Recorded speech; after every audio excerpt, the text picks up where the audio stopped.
moi, en l'occurrence, sur ce site-là, j'ai surtout été volé de GNR. Il y a eu 5000 litres pour le site sur la commune des Verlis.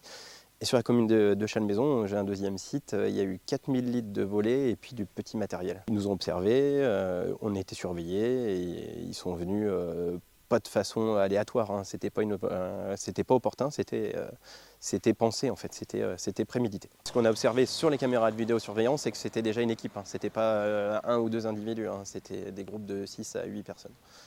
Voilà, et très organisé avec plusieurs véhicules, voilà, avec une logistique. Donc ici, il y a l'écran GPS, c'est ce qui sert à guider la machine. Et normalement, ici, il y a l'écran, le moniteur de contrôle pour commander la moissonneuse batteuse. Et ben on démonte tout, on les démonte, c'est assez rapide. Mais c'est assez rapide, mais il faut le faire. Et ça prend quand même, on va dire, allez, entre 5 et 10 minutes à le faire. Et autant à remettre, et il faut aller les chercher, il faut les rentrer chez soi, il faut aller les barricader. Donc on ne laisse plus rien dans le matériel. Voilà. Ça, au moins, s'il n'y a pas dessus, ils ne le volent pas, quoi.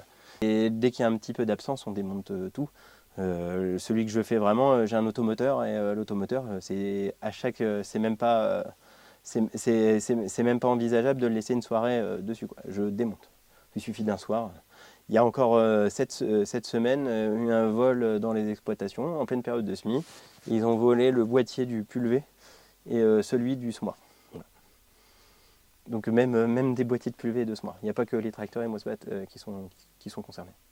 On a deux grands axes qui couplent mon canton, en fait, pour le canton de Bray-sur-Seine. Donc il y en a un qui est axe nord-sud et est-ouest. Et à proximité de ces grands axes, il y a des bâtiments, ils ont beau être fermés sous vidéosurveillance, ils étaient, on va dire, de façon plus récurrente que nous, victimes de vol.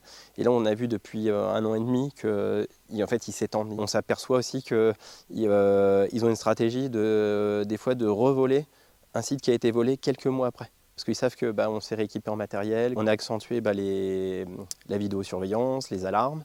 On repense aussi la façon de fermer les bâtiments. Voilà. Et puis après, on va dire une veille surtout. On a notamment via le syndicat et via le canton, on a un groupe WhatsApp. Donc dès qu'il y a un véhicule suspect ou un comportement suspect, on le signale. Ça marche plutôt bien. On remonte l'information à la gendarmerie ou à la police, ça dépend du secteur. Et la veille informationnelle, c'est hyper important en fait.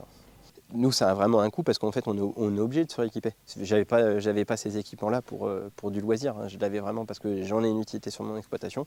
Et puis, il y a des franchises. Hein. Voilà. Même sur le matériel neuf, il y a des franchises. Mais c'est vrai que s'il y avait une marque au moins qui se démarquait et qui disait, nous, on assure derrière qu'il n'y aura pas de vol parce que de toute façon, l'outil sera bloqué, ça serait une bonne campagne de pub. Je passe le message au cas où.